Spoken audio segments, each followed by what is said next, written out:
Ça n'a pas été facile parce que j'ai été violée avec ma grand-mère qui est partie aussi si tôt.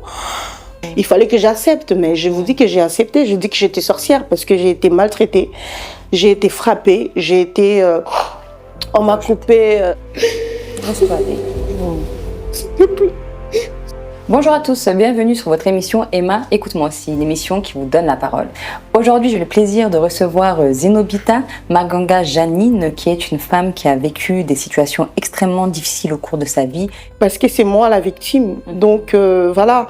Et ce qui a été très dur pour moi, parce que j'ai été rejetée après dans ma famille, après la mort de ma grand-mère, j'ai été traitée de sorcière. Cette guerre affreuse qu'on n'en parle presque pas.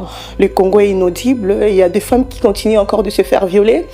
J'étais vraiment presque abandonnée là-bas pour être délivrée de la sorcellerie. On me privait de la nourriture. Donc il fallait parler. Si tu ne parlais pas, tu ne passes pas à la délivrance. Une femme forte qui s'est relevée face aux violences, face au rejet, mais également face à l'adversité.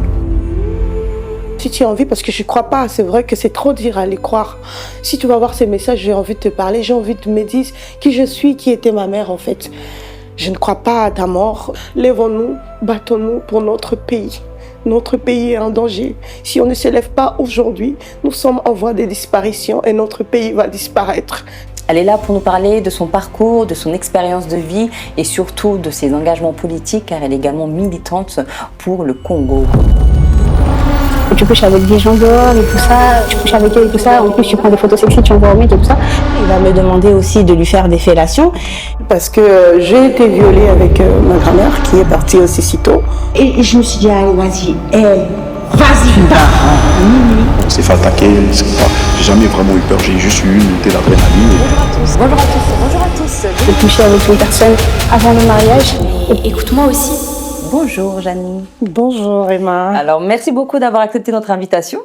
C'est moi qui vous remercie. Avec grand plaisir. Alors aujourd'hui tu es présente pour nous parler un peu de ton histoire, de ton vécu. Oui. Mais avant ça, est-ce que tu peux te présenter rapidement?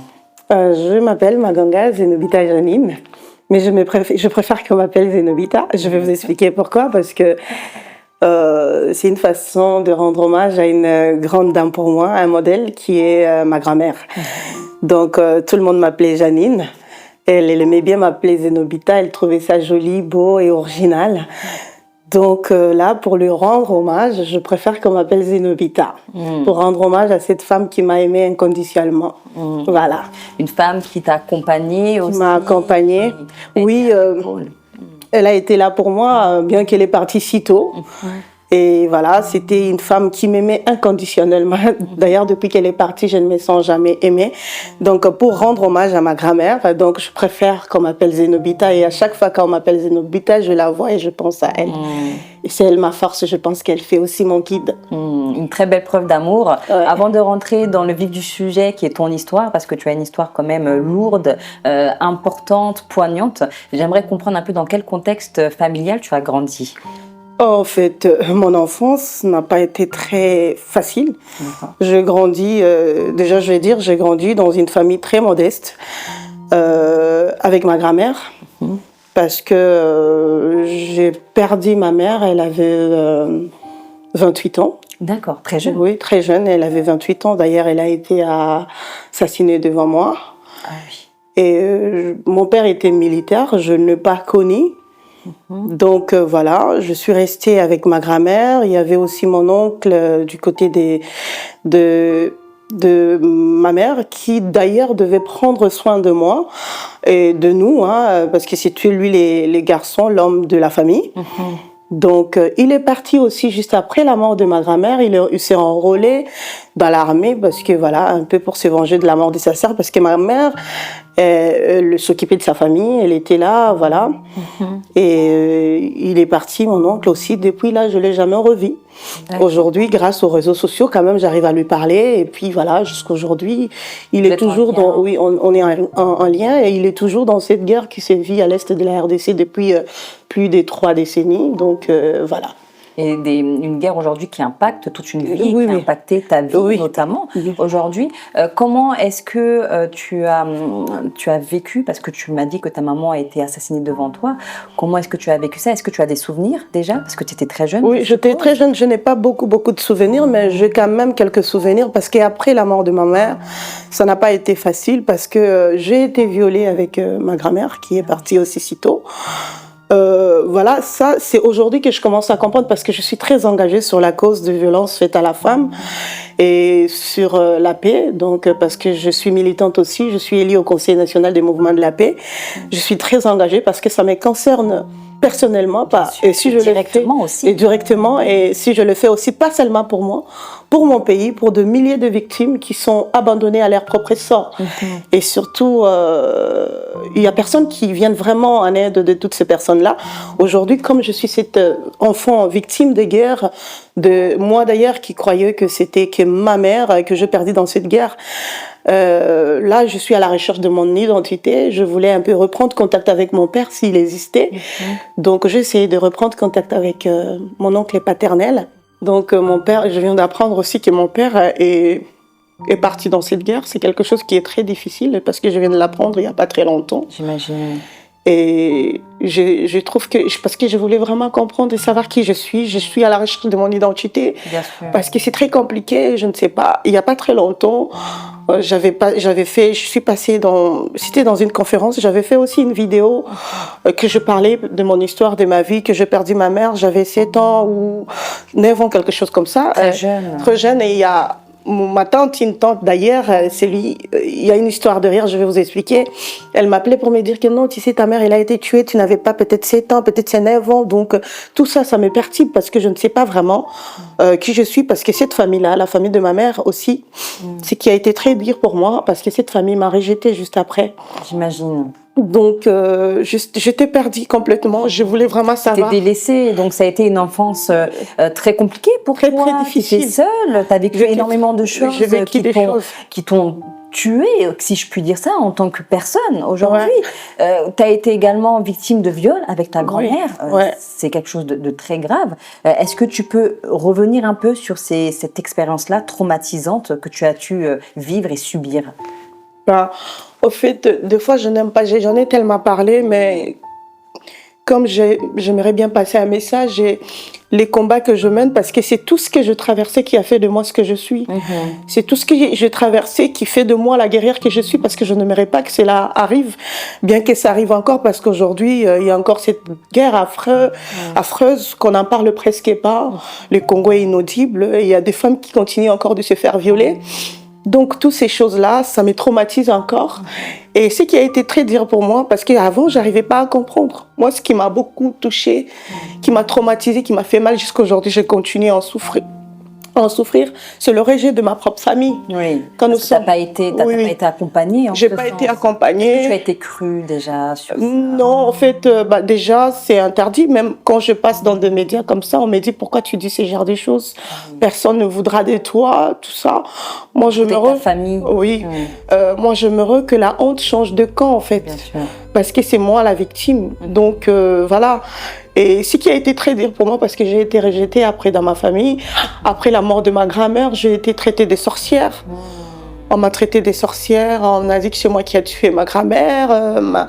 Tout ce qui n'allait pas dans la famille, c'était moi, c'était de ma faute. Tu as vraiment été rejetée, en fait. J'ai été rejetée, j'étais mise de côté, écartée de tout. Et je me rappelle même, parce que je connaissais pas la famille de mon père non plus, en fait.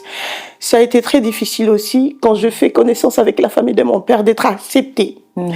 Vous savez, avec les histoires de l'église, la famille de mon père, c'était des branhamistes. En fait, moi, j'avais une éducation un peu, parce que quand la famille de ma mère m'a rejetée en me traitant de sorcière, je suis allée habiter avec des femmes qui étaient des femmes seules, qui faisaient un peu leur vie, qui étaient mal vues comme des prostituées, tout et tout et tout. Et quand je fais connaissance avec la famille de mon père, ça n'a pas été facile aussi. Même dans la famille de mon père, j'avais une tante qui est bien dans sa vie. Donc la tante, elle voulait pas vraiment que je sois en contact avec ses enfants parce que je suis mal élevée, je m'habille en pantalon, en mini-jupe.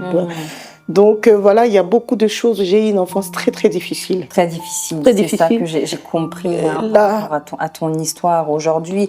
Et comment est-ce qu'on fait quand on a une enfance comme la tienne pour vivre au final, ou même survivre, si je puis dire? Vous savez, ce n'est pas facile, mais je trouve qu'on peut se construire même en passant par le désert. Et c'est ce que je fais parce que toute ma vie, c'est un combat. Depuis mon enfance à aujourd'hui, même ici en étant en France, je mène encore un combat. Ces combats-là, j'aimerais bien la gagner, mais pas toute seule. Mais même si je la gagne, ça ne sera pas pour moi. Parce que moi, ma réussite ne dépend pas de ma petite personne. Ma réussite dépend de gens autour de moi, de voir comment les gens vivent autour de moi. Et ce que je vais apporter aussi à cette société, que j'ai trop peur que je sois transformée par rapport à tout ce que je vécu. J'ai trop peur d'avoir la haine. J'ai besoin de transmettre la paix et l'amour. La paix dans laquelle je milite aujourd'hui parce que concernant tout ce qui se passe aujourd'hui dans le monde, on a besoin de cette paix. La paix, c'est très important parce que je pense qu'on peut vivre ensemble et partager sans les armes. Parce que je crois que c'est cette guerre avec des armes qui a détruit mon enfance. Bien sûr. Et jusqu'à aujourd'hui, je continue à souffrir parce que j'ai encore des traumatismes. Jusqu'à aujourd'hui, surtout quand je vois ce qui se passe dans notre pays et que... C'est compliqué. C'est très compliqué et c'est difficile. Oui. Est-ce que tu peux recontextualiser un peu justement le contexte politique dans lequel tu as grandi quand tu étais petite et justement ces différents événements, dans quel contexte ils ont eu lieu en fait? Je vécu dans cette... Il y a beaucoup de choses qui s'est passées après ce que j'ai traversé parce que comme je vous ai dit, je ne connaissais pas mon père, la famille de mon père. Après, je fais connaissance avec la famille de mon père. J'ai rencontré un oncle qui était le garde rapproché du président de la République, l'ex-président Joseph Kabila. Et j'ai eu la chance d'habiter chez mon oncle là, qui était proche du président de la République. J'ai habité dans un endroit qu'on appelle Jelem. Jelem, je dirais, c'est un peu comme... à l'époque, c'est un peu comme où habite le président ici en France. D'accord. Un quartier présidentiel. Un quartier présidentiel. J'étais vraiment dans l'enclos et je voyais tout ce qui s'est passé. Et c'est là où j'ai été encore très, très révoltée. Ah oui. Ouais, c'est là où ma révolte j'ai eu l'envie de m'engager parce que c'est là j'ai commencé même à militer en étant là-bas. Juste pour comprendre, une fois que ça t'est arrivé au niveau de ces horreurs-là, en fait on t'a prise pour te protéger, c'est ça? Oui. Proche de la présidence. Non, ce n'est pas ça en fait. Ce n'est pas ça, je ne sais pas si j'ai bien expliqué. Donc c'est juste après tout ce que j'ai traversé avec la famille de mon père, de ma mère en fait. Parce que avec la famille de ma mère, j'ai été rejetée. Oui. À l'époque, je partais même pas à l'école. La famille de ma mère, ils m'ont amenée dans des églises, chez des prophètes. On m'a coupé le cheveu, les ongles pour me délivrer. D'ailleurs, dans une église qui est très connue dans ces choses-là, chez Maman Olangui, qu'on appelait les combats spirituels. J'étais vraiment presque abandonnée là-bas pour être délivrée de la sorcellerie. On me privait de la nourriture. Je faisais des 7 jours, donc il fallait parler. Si tu ne parlais pas, tu ne passes pas à la délivrance. Donc il fallait dire que tu es sorcière. Donc je me rappelle, d'ailleurs, je vais vous raconter une petite anecdote. J'arrive, j'ai été vraiment laissée... personne ne voulait de moi, en fait. Même parce que mes tantes parlaient, ils disaient, dans les quartiers, les enfants, d'autres personnes ne voulaient pas me laisser jouer avec les enfants en disant que je vais leur donner la sorcellerie parce que c'est très grave, c'est dangereux. Quand on a un sorcier dans la famille, tout est bloqué, des sacrifices, il y a beaucoup de choses qui s'est passées. Donc, pendant le moment, je me rappelle, c'est une petite anecdote, j'étais délaissée à l'église chez Maman Olangui. Je faisais des jeûnes de prière de 7 jours à sec, sans boire, sans manger, des 3 jours à sec. Et je me rappelle une fois, je n'en pouvais plus. Parce que quand tu parlais pas, on te dit que même si on te prive à manger, on te dit que non, celle-là, comme elle ne parle pas, elle a une sorcellerie à haut niveau. Donc il faut encore te priver de la nourriture pour te pousser à parler. Mais je vous jure que j'ai dit n'importe quoi juste pour qu'on me donne à manger, quoi, en fait. Après, je me rappelle... Question de survie aussi. Oui, question de survie. Je me rappelle une fois, toujours dans cette église-là, C'était très difficile. C'était, je crois, le 3e jour de mon jeûne pour passer à la délivrance. J'avais un jeûne de 7 jours, si je ne me trompe pas, 3 jours à sec ou 7 jours. Ça variait entre 7 ou à 3 jours parce que j'en ai fait plusieurs. Hein. Donc, à mon 3e jour, je n'en pouvais pas. Je devais aller chercher à manger. Je fuis l'église pour aller chercher à manger parce que l'église, c'était dans un quartier à Lubumbashi, qu'on appelait Bel Air, quartier Texaco, ce n'était pas très loin du centre-ville. Je suis allée dans le centre-ville pour faire la marche, pour que je mange. Vous imaginez, je suis tombée sur une dame qui connaissait ma tante. Et elle est allée raconter ça à ma tante qu'elle m'a vue. Donc j'étais maigre, donc j'étais pas bien, qu'elle m'a vue en train de faire la manche pour manger. T'avais quel âge à ce moment-là? C'était juste après, je pense, après la mort de ma grand-mère. J'avais quel âge? 14-15 ans, si je ne me trompe pas, parce que ma grand-mère, elle est morte vers, j'avais 15-14 ans. Donc voilà, et quand je suis rentrée, donc voilà, la dame, elle a dit à ma tante qu'elle m'a vue en train de demander pour en manger tout et tout. Ça a créé encore d'énormes problèmes à l'église. On te dit, mais c'est énorme, c'est scandaleux, vraiment, cette fille, c'est vraiment une sorcière à haut niveau, regarde, voilà, donc j'ai été tabassée, frappée, donc voilà, je me rappelle. T'es partie faire la manche pour survivre. Oui, parce que je devais vraiment manger, j'étais privée de la nourriture. J'étais privée parce qu'il fallait que je passe à la délivrance, il fallait que je dise que je suis sorcière, il fallait que j'accepte, mais je vous dis que j'ai accepté, je dis que j'étais sorcière parce que j'ai été maltraitée, j'ai été frappée, j'ai été... on m'a coupé, rejeté, on m'a coupé le chevet en fait. Et ça, c'est quelque chose qui me porte à cœur. Ça, c'est quelque chose que j'aimerais aussi mener ces combats dans ce sens-là. Parce qu'aujourd'hui, au Congo, hormis toutes ces histoires de guerre, tout ce qui se passe, avec les églises, c'est très grave. Parce qu'il y a plusieurs, j'en connais, je suis témoin, il y a plusieurs enfants, et je sais qui sont aujourd'hui, parce qu'au Congo, il y a aussi le phénomène enfants de la rue. Il y a beaucoup de ces enfants qui sont rejetés parce que soi-disant ils sont sorciers. Il y en a beaucoup qui sont dans la rue, or c'est pas des sorciers. C'est vrai que dans la culture africaine, ces choses-là, ils reviennent souvent. Très connus. Ils sont très connus. Mais ce n'est pas tous les enfants de la rue qui sont sorciers, parce que moi-même, j'ai été victime. J'ai dormi aussi dans la rue. Quand on dit que tu es, par exemple, un enfant sorcier, tu es rejeté, tu es expulsé de chez toi, tu te retrouves en fait à la rue, toute seule. Tu dois te débrouiller parce que tes parents ne veulent plus de toi, ta famille ne veut plus de toi, parce que c'est la source, toi, de la malédiction. De la malédiction dans la famille, oui, c'est ça. Donc comme j'étais une enfant sorcière, donc j'étais la source de la malédiction. Il disait que j'étais une enfant sorcière. Donc, j'ai vécu tellement de choses horribles. D'ailleurs, il y a d'autres que je n'aimerais pas revenir là-dessus. Parce que des fois, j'ai honte de dire tout ce que j'ai traversé. Non, il ne faut pas avoir honte. Aujourd'hui, c'est ton histoire, ça fait partie de toi. Tu n'es pas responsable. Tu étais jeune. À partir du moment où on te fait subir et que tu n'as pas décidé, ce n'est pas ta faute. Donc, il ne faut jamais avoir honte de ce qu'on t'a fait subir. Tu vois, comme tu l'as dit tout à l'heure, en aparté, la honte doit changer de camp. Et aujourd'hui, ce témoignage-là que tu fais, c'est aussi pour dire aux sans-voix, les personnes qui vont te regarder, qui vivent les mêmes choses, que vous ne devez pas avoir honte de ce qui vous est arrivé. Vous devez avoir le courage justement d'en parler pour faire écho à d'autres personnes aujourd'hui qui peuvent potentiellement vivre la même chose.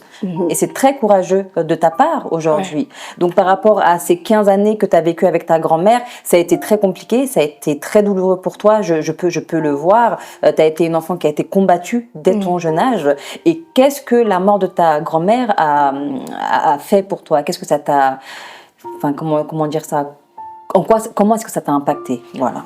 La mort de ma grand-mère m'a tellement impactée et ça m'a... C'était ton pilier, c'était ton repère. C'était mon repère, c'était mon pilier jusqu'à aujourd'hui parce que comme je le disais tout à l'heure, ma grand-mère c'était l'amour de ma vie. Oui.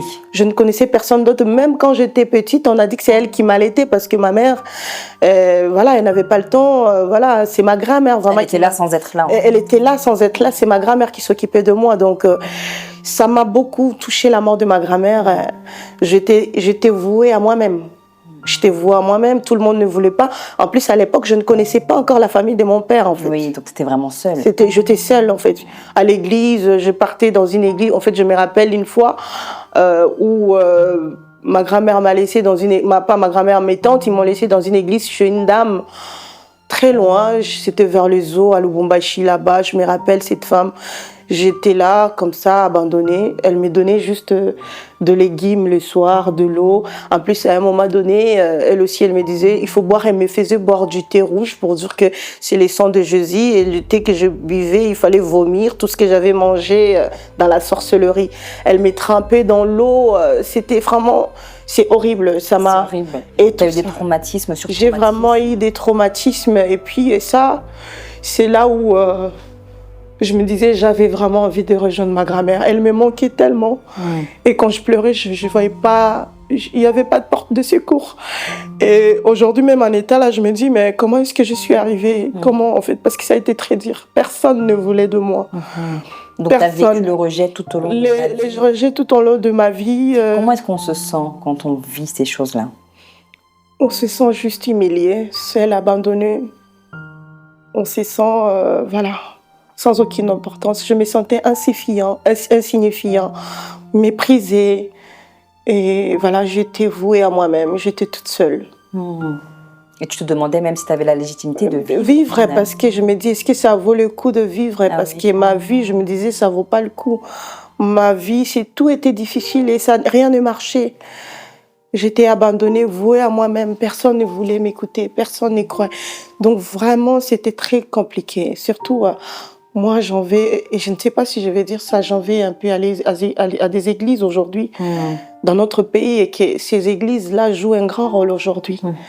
Ces églises doivent, parce que nous, on disait, avant, on nous disait dans notre éducation africaine, quand on rate l'éducation à la maison ou à l'école, on la rattrape à l'église.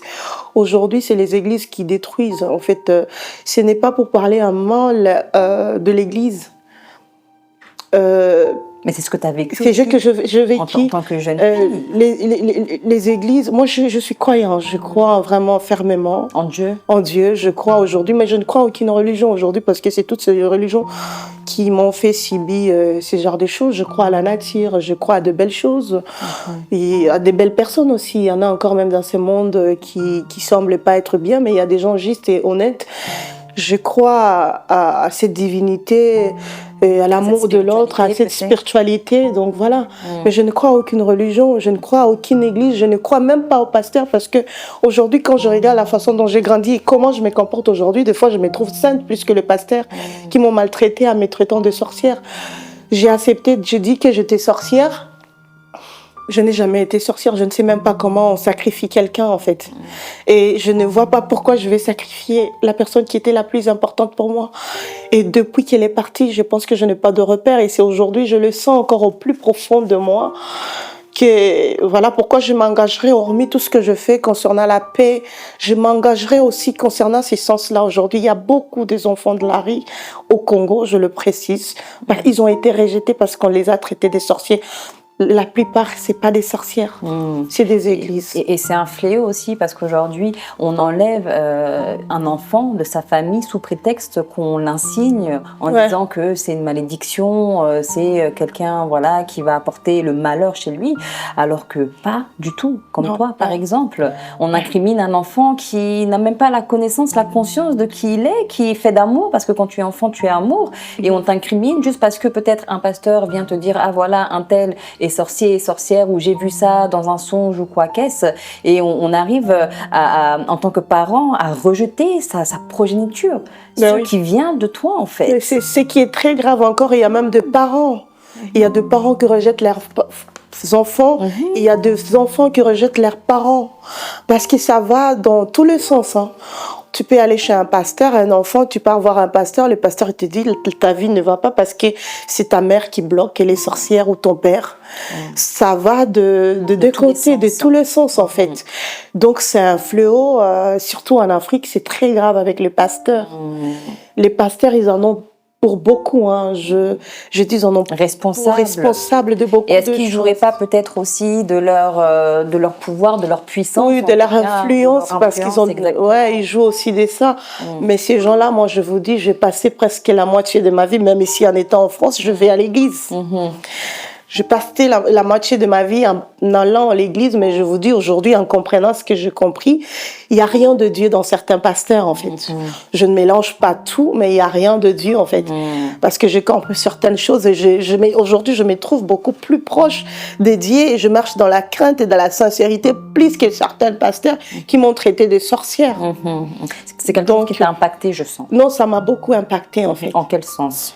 Ça m'a beaucoup impacté parce que ça m'a détaché de mes amis, parce qu'il y a de mes amis qui ne voulaient pas de moi quand ils apprenaient, parce qu'il y a de mes tantes qui racontaient, ça m'a je sais pas si je dois dire ça, ça m'a déshabillée, je me suis sentie, donc ça m'a beaucoup impacté. Jusqu'à aujourd'hui, j'ai encore ces traumatismes là. Jusqu'à aujourd'hui, j'ai du mal à comprendre comment ils m'ont fait ça, en fait. D'après tout ce que j'ai traversé, ma famille devait me protéger, m'accompagner. Mais c'est cette famille encore qui m'a maltraitée, qui m'a rejetée. Ma propre famille. Ça a impacté aujourd'hui où je me sens pas aimée. Je suis très bien entourée ici, vous voyez, je suis avec mon parrain là. Il y a des gens qui m'aiment sincèrement quand même.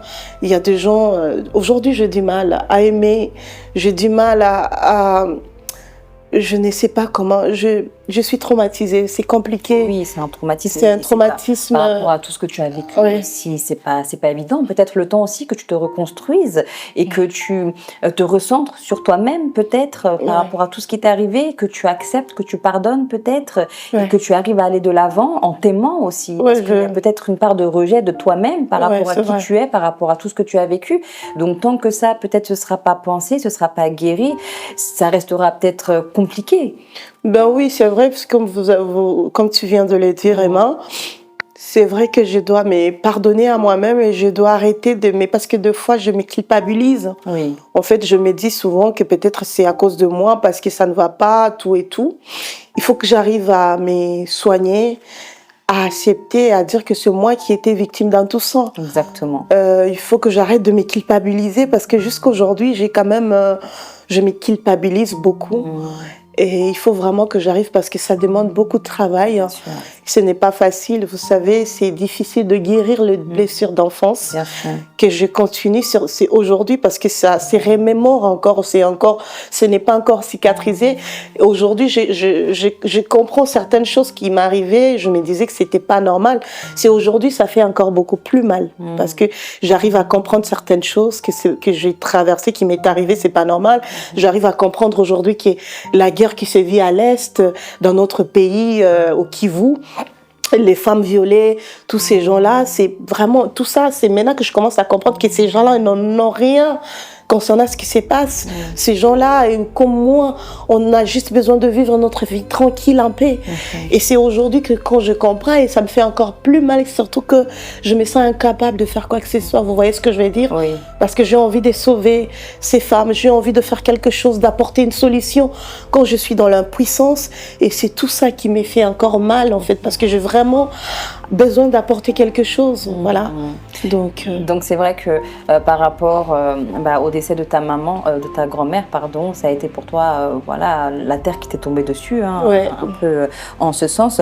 Comment est-ce que cette expérience, elle a influencé ton envie de rentrer un peu dans la politique ou d'avoir ces engagements-là que tu défends aujourd'hui? Mais si je veux revenir là, en fait, les envies de l'engagement, je l'ai eu vraiment quand j'ai été, parce qu'après j'ai été récupérée par la famille de mon père. Je suis allée à Kinshasa. J'ai habité avec mon oncle qui était garde rapproché de l'ex-président de la RDC, Joseph Kabila.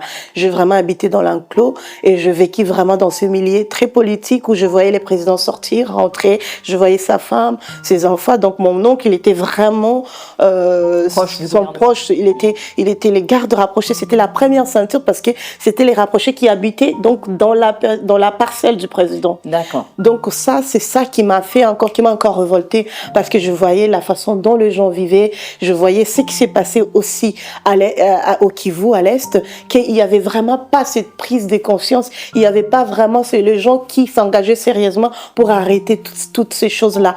Et cette souffrance continuait, et Et surtout quand je vis à côté, quand j'habitais à Jélem, à côté de chez moi, il y avait un camp des enfants de militaires, de blessés. Il y avait de ces militaires qui n'arrivaient même pas à se faire soigner. Il y avait de ces militaires qui n'arrivaient même pas à envoyer leurs enfants à l'école.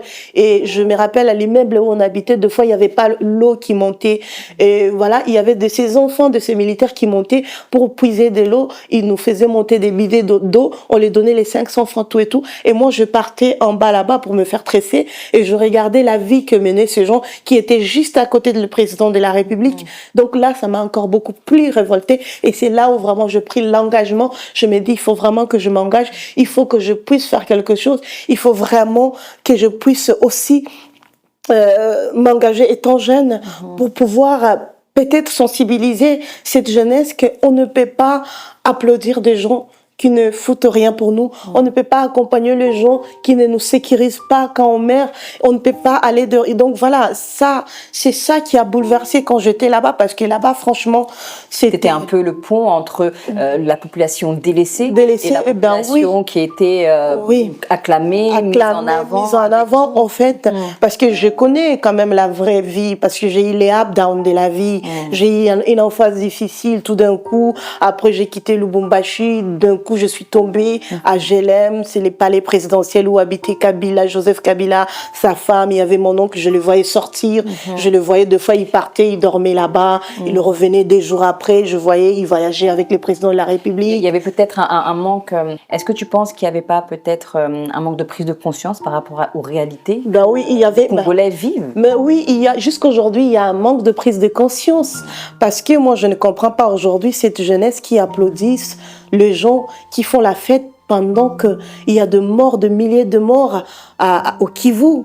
Il y a encore un manque de conscience parce que je ne comprends pas, surtout avec cette jeunesse. Voilà. Moi, j'aimerais bien, quand je parle comme ça, j'aimerais bien que la jeunesse m'écoute. Parce que, comme disait, en fait, j'aime bien cette citation de Franck Fanon qui disait « Chaque génération, dans une relative opacité, doit découvrir sa mission, la remplir ou la trahir. » Donc, nous, cette jeunesse, nous devons comprendre que nous avons une mission à accomplir. Nous devons arrêter d'accompagner, d'applaudir les gens qui ne nous sécurisent pas, les gens qui ne nous éthiquent pas, les gens qui nous laissent crever de faim. Donc nous devons nous engager réellement pour de bonnes causes. Nous devons nous engager et lutter pour le progrès social, pour la paix, pour la sécurité, pour l'intégrité territoriale de notre pays qui est menacée. Donc moi, j'aimerais bien que la jeunesse puisse prendre conscience, s'élève, parce que notre pays, si on ne s'élève pas aujourd'hui, je pense que nous sommes en voie de disparition. Si on ne s'élève pas aujourd'hui, d'après tout ce qui se passe depuis plus de 30 ans, nous sommes à 12 millions de morts, il y a 6 millions de femmes violées, 7 millions de déplacés internes, et je vois vraiment pas, voilà, l'évolution, je ne vois pas les changements, même venant de plus au plus haut niveau, nos dirigeants, pour moi, ce sont des complices de la situation, parce que nous sommes responsables. Avant qu'on soit, qui que ce soit vienne nous aider, c'est à nous de prendre notre responsabilité. Et cette responsabilité doit passer aussi par la prise de conscience de la jeunesse congolaise, parce que c'est cette jeunesse qui est abandonnée à son propre sort. C'est cette jeunesse qui doit changer les choses. Cette jeunesse doit arrêter d'applaudir les gens qui ne foutent rien, qui le laissent crever de faim, qui le laissent mourir. Donc voilà. Aujourd'hui, tu es militante et tu te bats pour la libération du Congo, selon tes dires. Comment est-ce que ton vécu personnel nourrit cet engagement ? C'est par rapport à ce que je vécu, en fait, si je peux dire. C'est ça, mon vécu, qui a fait de moi la guerrière que je suis. C'est cette vécu-là qui me donne aussi conscience. Parce que si peut-être je n'avais pas cette vécu, je n'allais pas être militante et engagée comme je le suis aujourd'hui. Et je suis fière de l'être. Je suis très engagée pour la paix à l'est de la République démocratique du Congo, pas seulement à l'est, partout dans le monde aujourd'hui, il y a des guerres partout. Il faut que cette jeunesse aussi soit consciente de s'engager, surtout concernant pour la paix, parce que ça n'arrive pas qu'aux autres. Que tu sois la jeunesse de l'Europe, l'Amérique, l'Asie, l'Océanie, partout, nous devons nous engager. C'est très important, la paix est capitale, la paix on doit pas seulement parler de la paix, ça doit pas seulement être un slogan, ça doit se transformer en acte. Et nous, cette jeunesse, nous devons s'engager pour la paix, pour interpeller quand même ces gens, les protagonistes, les gens les dirigeants, pour pouvoir nous donner cette paix. Parce que vous voyez, je suis jeune encore, je n'ai pas encore d'enfants, mais j'ai peur de faire des enfants dans ce monde où des bombes tombent partout. Donc nous devons nous engager sincèrement. Moi, je suis une militante pour la paix, pour la cause de la RDC et pour le monde entier. Que cette paix nous concerne tous. Nous devons tous voilà, s'engager pour la paix. Quelle femme aujourd'hui tu es, Zenobita? Quelle femme! Je dirais, je suis une femme battante, une militante, une femme de paix qui veut vraiment répandre la paix et l'amour dans le monde entier, une femme qui veut essayer de donner l'envie aux autres de survivre, même si ça a été très très difficile. C'est possible de se reconstruire même en passant par les déserts. Je vais être cette femme, je vais être l'espoir.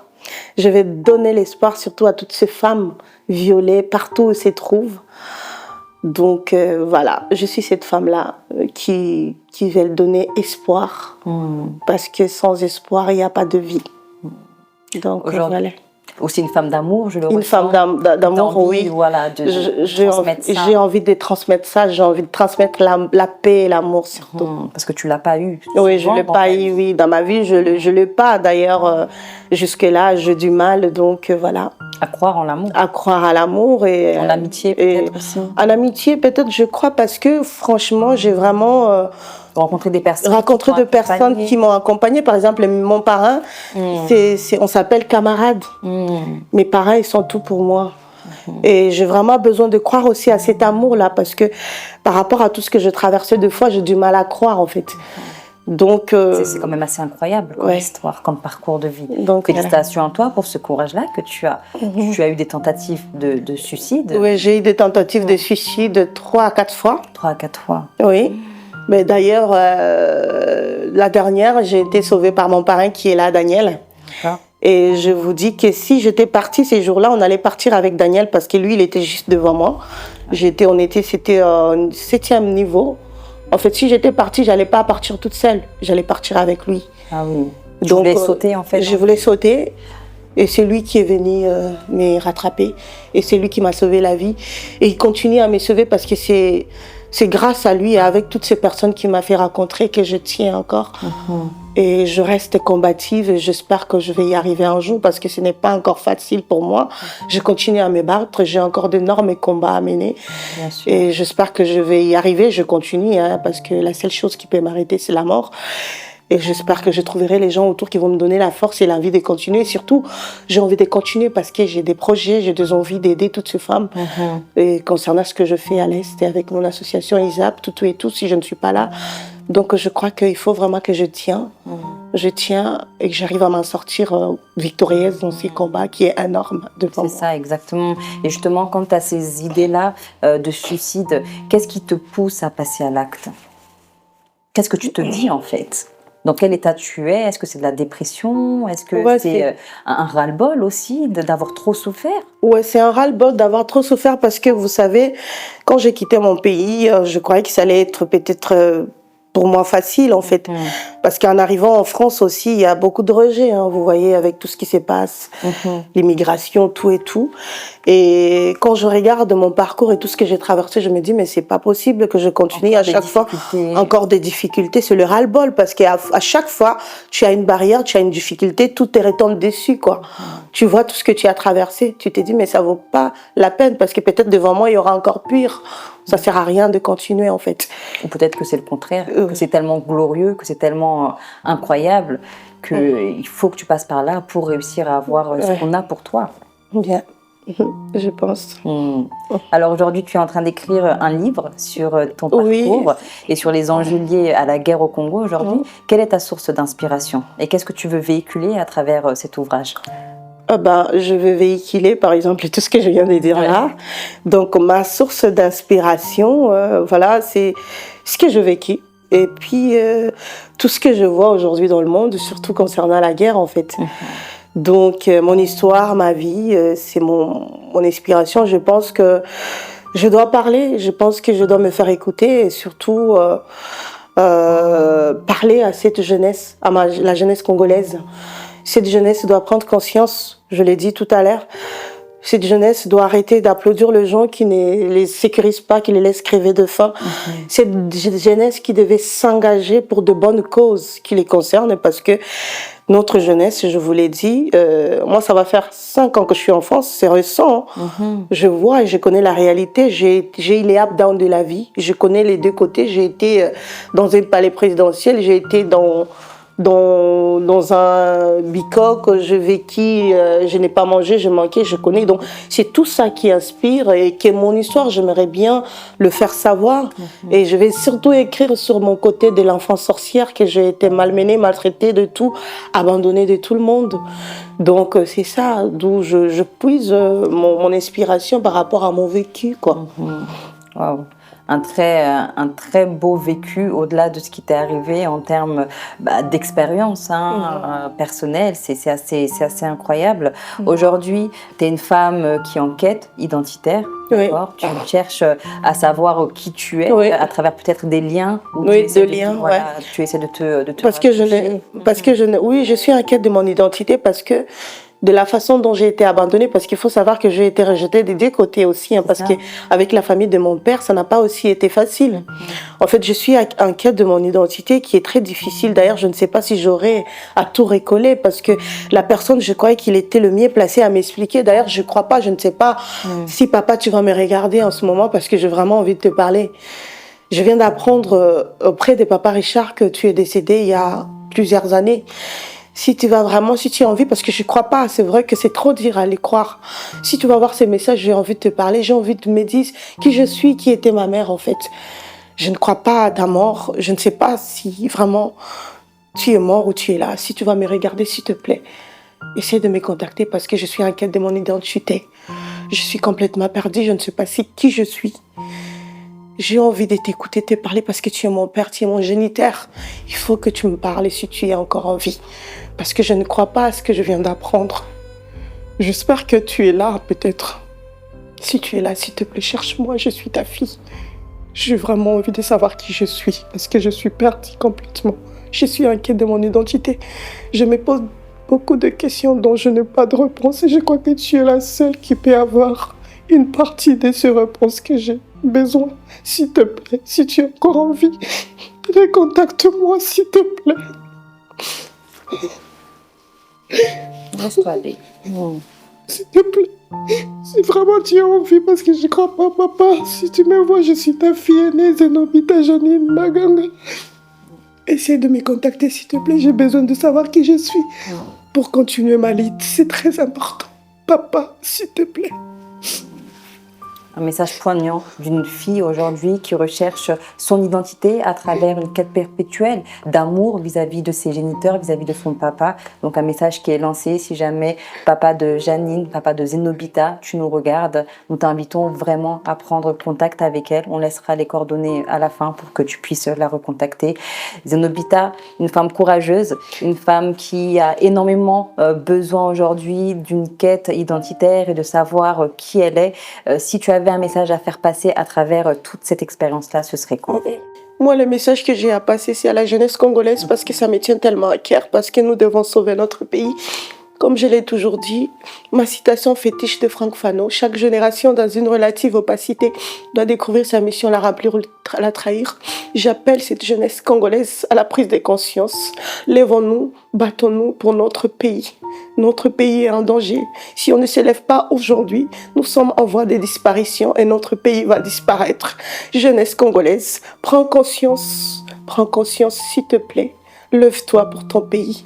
Ne te bats pas pour des individus qui se battent d'ailleurs pour leurs intérêts personnels. Bats-toi pour ton avenir. Bats-toi pour ton pays. Bats-toi pour ton pays. Lève-toi, prends conscience. Il est important. Il y a un nouveau monde qui est en train de se construire. Il y a une nouvelle carte de ce monde qui est en train de se dessiner. Si on laisse notre pays dans le main des gens qui sont à la tête de notre pays, c'est fini pour nous. Nous sommes en voie de disparition et on va disparaître. Jeunesse congolaise, lève-toi, bats-toi pour ton avenir, pour l'intégrité territoriale, pour la paix et ta vie et surtout pour le progrès social. Merci. Merci beaucoup, Zenobita, sur ces belles paroles.